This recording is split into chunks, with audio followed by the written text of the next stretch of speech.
Hello, everybody out there in the music community. This is Mike Soldier77 here, and what I'm going to call this video is good things come to those who wait. And when you watch this, that's what it'll be called. And let me set this whole thing up. So as you may know, myself and you guys watching are all collectors. We like collecting music on vinyl, CD, and sometimes cassette. So, and as you may know, like a lot of us have a list of albums we want, or grails, or rare items that we want, and it may take years, weeks, months, years to get that particular album.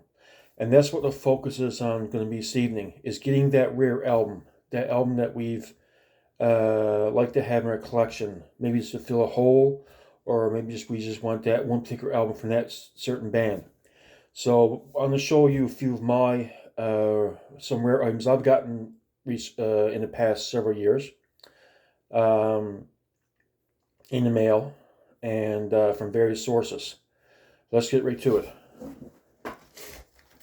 So here you have in a vinyl version.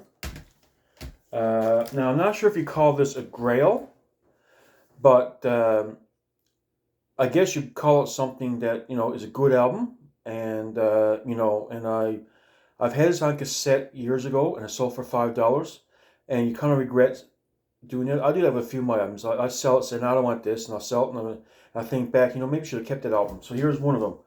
Here's Messiah Prophet, Master Metal. This is an excellent album.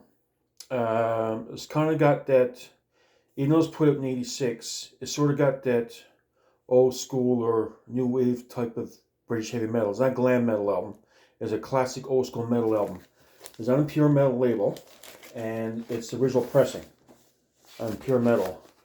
And as you may know, the back has a bit of cheese factor when it comes to the drummer, but all the guys look pretty good. Now, Area 312 have interviewed Joe Shirk, which is a bass player, and David Thunder, who played the drums recently, or within the past year or so. But yeah, Messiah Prophet, Master Metal. And it is an 8-song album. And for a low-budget album on Pure Metal label, there's not a bad song on there. All the songs are good. Now, I listened to the other 7 heavier rockers more so than the ballad, Psalm 23. I believe it's called For Whom It Does a Bell Toll. Let me confirm that. 1 second. Yeah, For Whom Does a Bell Toll. It's the 3rd track on side 1. It's an 8-song album. It's 8 songs, but they're long songs. So it's a good 40-minute run on this for this record. If you don't have this in collection, if you like that new wave of British heavy metal, I highly recommend you buy this album. And I think Retroactive may be putting out a reissue of this, but even if they do, I may keep this for nostalgia. It's Messiah Prophet, Master Metal, and that artwork is phenomenal. Next up is another band which is a favorite of mine, and so as you may know from this band, the first 4 albums and maybe their last couple albums are easier to obtain, but in between that period is very hard to get. So I've had these albums on CD for a while, for years, and so here we have Striper, Against the Law. And since I started collecting vinyl about 4 or 5 years ago, it was May of 2018, I want to have this on vinyl. It's a great album.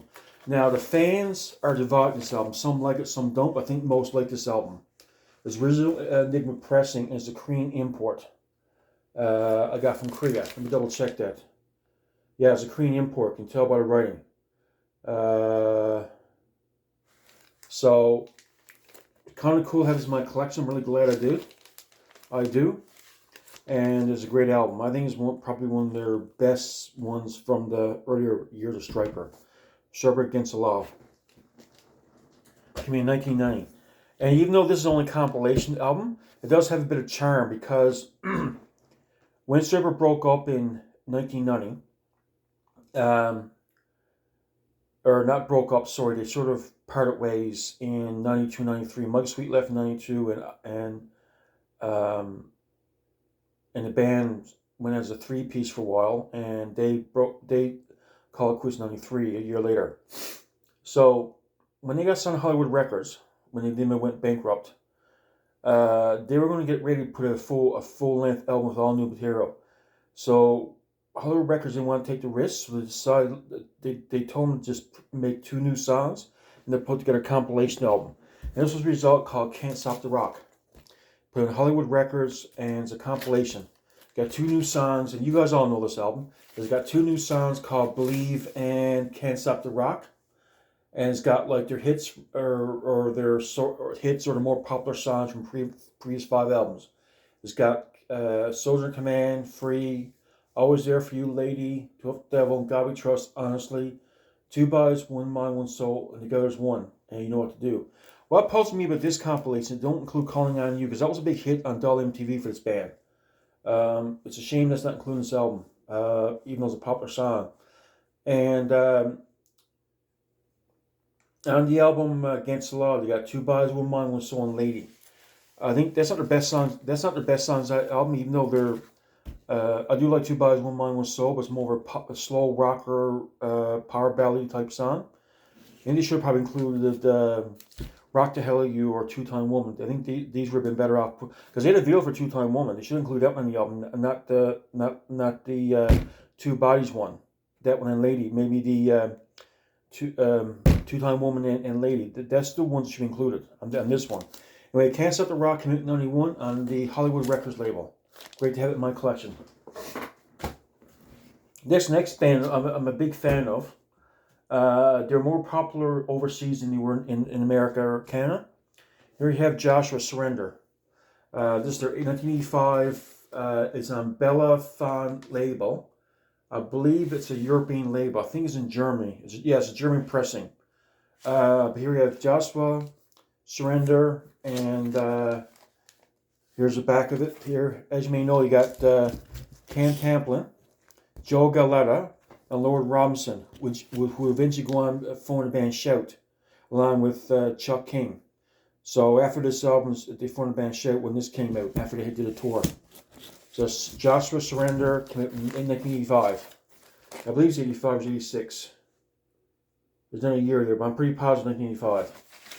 There you have it, Joshua Surrender. Highly recommend you get this album. When I'm going to show this on CD in a little bit, and there's a story behind the remixing of this album as well. I'll get to it in a second.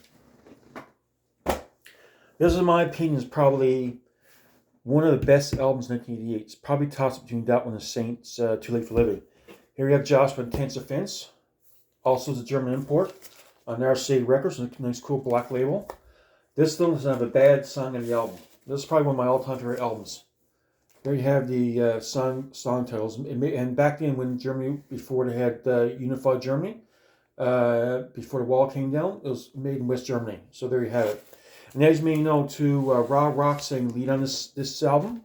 When Christian Pelletier was getting ready to make the album Stand in Line, what would become Stand in Line, Rob Rock told me you gotta go to Germany to do a album with Joshua, and of course Chris had come up with lead singer, and that's why he had Graham Bonnet sang lead on Stand in Line as a standing singer.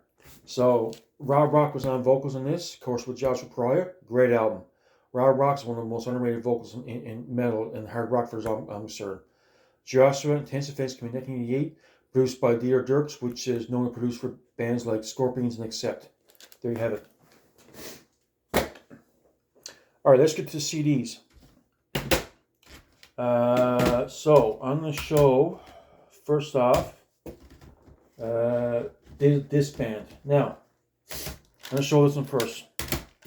Here we have Rez, Between Heaven and Hell. I used on cassette for years, and I had a couple different versions of Girl Records on CD, and I sold them off. And back in 21 or 22, I think it's 22, what's his name? Girl Records decided to put this out on with their label, and I'm glad they did. This is an excellent album. I love this album. Of course, I guess on vinyl too. They did the vinyl treatment on this as well. But this is a great album, and I'm sure glad they did. So I'm glad to have this in my collection. Not really Grail, but it's a very highly rated album in my opinion. These two to me are grails, because if finds online, it would cost upwards of $100, in between say $1,600 or $1,500, depends on where you go. So, and these were the first two albums I liked from the band. These two albums got me in this band. So here we have Raz Band Bootleg and Raz Band Hossies. Great albums. When I bought a taped off 90-minute cassette from someone, and my father taped this off another 90-minute cassette in the board office when he worked for Pentagon School Board. So I had this on one side and this on the other side of the cassette. And then I went to a vacation to Prince Edward Island in '86 and bought these on cassette. So great band, great album. This is one of the first bands I got into in hard rock and metal back in '85. Great, and of course, excuse me, I have these on vinyl as well. So with the Girder Records reissue treatment. There you have it. All right. So here we have. So I'll show this one for next. So when Joshua did Surrender in '85, I found this online. Now this CD is very, very rare. At last time I checked. So this is the same version on CD as on vinyl, and so I had this for a while. This is not really rare, I don't think. It's expensive, but you can see it around online. I had this for several years. I remember seeing some Book and Bible back in '92, and I kind of shoved it off as being like cheesy Christian metal, and boy was I wrong. When we, as you may know, we go online, you look up bands, and you do your research, I come to realize that this is an actual professional band, Joshua. So I had this in my collection before I had this. I knew eventually I wanted to have this version as well. So, and there have been different versions of these released over the years. I think there's probably 4 or 5, but these are our first 2 versions. He went to studio with Ocean Records and Word, and redid certain parts of this album he wasn't happy with, where he wasn't totally happy with the original production, and so he wanted to. So this was the result, and I kind of like both. I kind of like both versions. You know, they both has their charm. So there you have it. Joshua Swinner came in '85 and again '92. There you have it. And of course, this is another one, the grail of mine too. I got Intense Events on CD as well. So. And this was the album that motivated me to do this video. As you may know, in the previous video I shot this week there, I recently obtained a White Cross self-titled album. Very, very happy to have this in my collection. Orders from Girder Music. And I got the re-recorder version from the re-recorder version from 2005. I think it's a joint effort between Girder Music and Retroactive Records. But this is the original Pure Metal Records release. Now, I also got this on cassette. And also cassette, the way it's matched to the cassette, is very bassy and it's very, almost like you can barely hear the bass drum. And the snare drum is kind of loud. This one's, for some reason, when he did it on CDs, much more balanced. Anyway, so like I said, I'm very glad it's in my collection. It's probably one of the best White Cross albums out there, in my opinion. First read is great. So, very glad I have in my collection from Girder Music, which came in this week, I believe it was. Yeah, this week. Now, here we have Striper 12th the Devil. This is also somewhat rare. I've had this in my collection years ago, got ruined, and I said to myself, I'll get this in my collection again. This album has gone in my collection several times. I've ordered a couple, I believe, 1 or 2 Japanese versions, and I sold them off for more than what I paid for them. And I also had a Russian version as well, and I sold that off. But I kept this one of all the ones that I had. I guess online is pretty expensive, but I got my money back where I sold all the versions more than what I paid for it, so I kind of get my money back on this one. But like I said, this is a very highly sought after album. It's the 2000, I believe, 1 or so version with Michael Sweet Productions. And with the picture disc and the band photo, Vrigos has my collection, and very highly cherished album. Now, this is the one that's been on my want list for years and years and years, several years. And I don't think you find the Swedish version more popular for this one, but this is the English version of Those Were the Days. This is very rare to get, and it's one of the best albums. What happens is that Ulf Christensen was doing something in the recording studio, and one of his buddies heard the songs he was doing, and he quite liked the songs he was doing. So he didn't think they were good enough to be released, and he said, well, you should release these songs. Well, the result was he released two albums in 97 and 98. One was called Rad, R-A-D, and the other one was this one. So he released those around 97, 98, back to back. And I don't like Rad as much, but this is a really good album. This probably rivals Warrior and Dance to Have the Surf, in my opinion. If you can find this, grab it when you can, if it's there for a decent price. I highly recommend you get this album if you want to get a 90s Jerusalem album.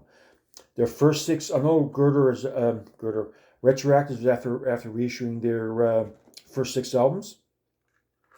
And Prophet's pretty plentiful on the internet.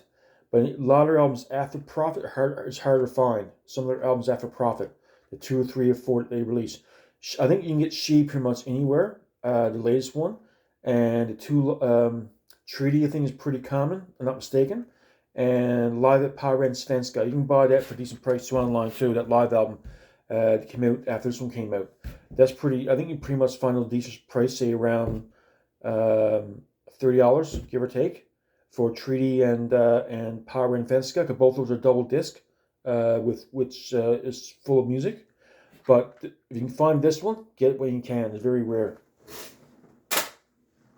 Next up, we have also Messiah Prophet, as I showed earlier. I'm really glad I have this on CD. Ordered this about a year or two ago, got for Christmas. This is also original Pure Metal records. Even though Pure Metal is known for their cheesy bands, there are certain bands that have some charm. They're actually pretty good, which is Saint, White Cross, and Messiah Prophet. These are really good bands and put really good albums. And this is in near mint condition, or actually very good. This was actually sealed. Here we have, there's not much the artwork, but it kind of has a certain charm. The lyrics in white and black, and what kind of the red print, a bit of white, kind of cool. And of course, I kind of like the CD face. Even if Boone decided to reissue this album, I might keep this because I don't know, I think it has a bit of a nostalgia to it, whereas Pure Metal Records, right? You know, so there you have it. Next up, we have another band called Ex Sinner. Now, Ex Sinner, I first got on them back in 1990 when they put out Get It. And I had this on CD as well, which I found this years later. Good album. This is probably one of my best albums, all-time favorite albums from them. I got signed by Greg Bishop, by the way, when I met him in 2013 at a festival here locally, about 7 hours from here in Newfoundland. Also, years later, back around, years after I bought this one, I got the A&M version of Get It as well. And I've been wanting this album as well. It's nice to have both versions. And what's cool about this, the spines in both are different. One's yellow, one's red. Kind of cool. And of course, this one only has the this is the Word Packet and Word version. This only got like a 2-sheet, 4-panel insert. Whereas, I guess you know, with the Sector Company's got more money to put behind the music. So this one here is actually a 6-panel fold-out. So here you have the lyrics there with the album in writing there. And then we have the band pic with the sort of silhouette of the band right here, which is kind of cool. So that's the A&M version of the album. So it's kind of cool. So there you have it. Next up, we have Ex Sinner with Peace Treaty. Now, I was from a guy in Bulgaria, and I asked him if this was a bootleg. He said no, it wasn't. Now, what I find with this one is that, see how the CD face is a little bit off-center? So, it's hard to say if this is actually bootleg or not, because I bought CDs in bookstores years ago, and still the label's off-centered as well at the local book and Bible store. So, it could be legit, I don't know. But anyway, when I saw the guys in 2013 from Ex Sinner, I got Greg Bishman and Rex Scott signed the inside right here. So I guess not a bootleg. Even was bootleg, it's not now because the guy signed it. There you have it. I never told him it might be a bootleg. I never told him that. I kept it to myself. So who knows? Just something to think about. But I might start again another version of this if it's authorized down the road for a decent price. But for now, I got this one. I'm very happy with it. So, and these were albums I want to have on CD as well because I had these on cassette. Anyway, folks, that's my video. Hope you enjoyed. All the best. Keep rocking, and remember, we are metal. We are family. Have a great day. Bye.